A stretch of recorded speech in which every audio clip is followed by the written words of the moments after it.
Yumthong khudingda numit khudingi pau che fanghaliba lamdam asigi hawker singna Thengnariba Khudongchadaba kayagi matangda Punna Khangmin-Naba awareness program pangthokpa mathau tai haina RAJYA SABHA gi member NINGTHOU SANAJAOBA LEISHEMBA PHONGDORAKLI wafam Shing Asi Manipur Hawkers Association sinduna haying khongbal ufong yumfamda leiba NINGTHOU SANAMAHI gi Laisang the Pangtokpa Nifugum do Suba Hawkers Day Gitoromda, Mahana Fondo Kibane. Toromaduda MP NINGTHOU SANAJAOBA LEISHEMBA Hai, Nasi Pangtokliba Hawkers Day Gitoromasi, Yamna Maruiba Mani, Awabakaya Mayok Naduna, Meeyam the Numit Khudingi Pau, Che Fanghaliba Hawkers Sing Gitoromasi, Meeyam the Line Lorabasu, Makoina Kunai, Asigi the Maglauriba Taudankayadu, Nasigi Numit Asina Nahona and Sing Hale. Asigumba Hawker na Loriba Taudang Sing Asing Asigi Numit Asida Equi Punna Khangmin-Naba Tanja Ama Pibane. Isa na pamjana tawriba thabakta karisu ikainingai leite hawker singna ekhoi khunai asida achauba khudol ama piri haibasi kaidoningda kauroidabane information technology gi lam asi fana chakholabasu pau chedagi fangliba kanaba asidi atopana sinba ngamde mahangna makhata na hai miyam da kanaba loksing kya piriba pau che sing asi ekhoi yumda yorakpada achauba thodang loriba hawker singi kari khudongchadaba leibage haibasi punna khangmin-naba awareness na chingba pangthokpa mathautai association asigi permanent office yauna atai maruoiba sing matik chana leinaba honabada mahaki maikedi gi angamba mateng pangnaba loinana lengakta su taksingani haina NINGTHOU SANAJAOBA LEISHEMBA na makhatana phongdokhi Aapodegi sunausu hagingi haidaka khabar todo lako ahinga kaida lako matlab umsa adi lebakia ego to yasu hakku ekhoi punham punham bagi kaida bi haidi to kaida so president siwati sadrawani masi HAINA honorable chief minister Khudongchadaba Shing wari sari lai hai adu madu tatama wari sari ba adu madu madu sanghang gi thamu sumai ko kai to sanghang hai ko ai ek se mara adu madu ko video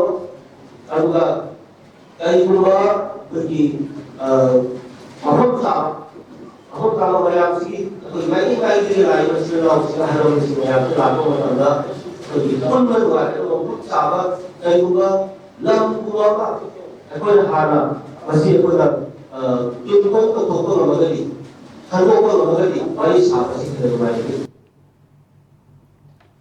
Thoromaduga Mari Lainana Manipur Hawkers Association gi President Wangkhem Ajit na hai Lamdam Asigi Hawkers sing na nongjunung sanai dana Meeyam gi thogal ngasi fawba pangthoklaga lakli Meeyam na di pau che yen thokpagi thabak asi laina uramgani adubu hairiba sinfam asidi akhang kanba amasung thongna leiba yamna mak mathau tai Hawkers sing na masagi anaba kaya leirabasu Meeyam da pau che yohandaba yadi haibagi wakhalonda anaba kaya khanglaga sinfam asida leiribani Hawkers sing na kunai asigi da maglauriba thodang asi Meeyam na sakhangbiba hore arapa mafamdagi lakwa Hawkers sing na Thengnariba Khudongchadaba phibam sing yenglaga lengak na guest house ama sanaba thorang lokhatpiu haina Ajit na lengak ki pungning chingsinki NINGTHOU SANAMAHI temple board ki member secretary Maisnam Sibidatta luwang yauna pangthokiba thoromaduda association asigi lekidraba members singi mafamda leisu katuna ikai khumnabasu utki association asidagi pothakraba member anida pension gi senfam yenthokibaga loinana association asida sel gi tengbang pirakpa myoi marida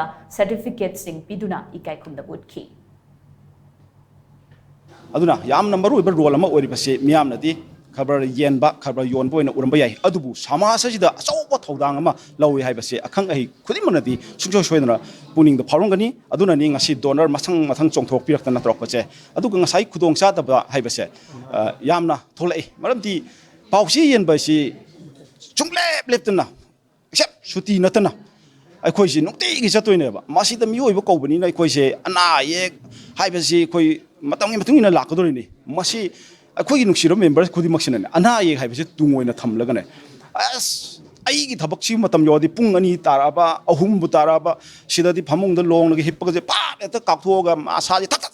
niktan fever na singba lok lai ho na singba sum laina sidi kai sunati kai no Meeyam na som thungan da ai khabar lakpa ngai ramani adu tawbani na saina mun yemgani khanba je phamung da hippa ga koi uiyeba madu ubasi da koi tumba ngam janti ak launa adu Ishona sanbi ba haitare masi hek halakpadane sin chongu ba humang tahan bujine na khoji nabe ta phaba masi ju chaur ba ko ishori kudol mani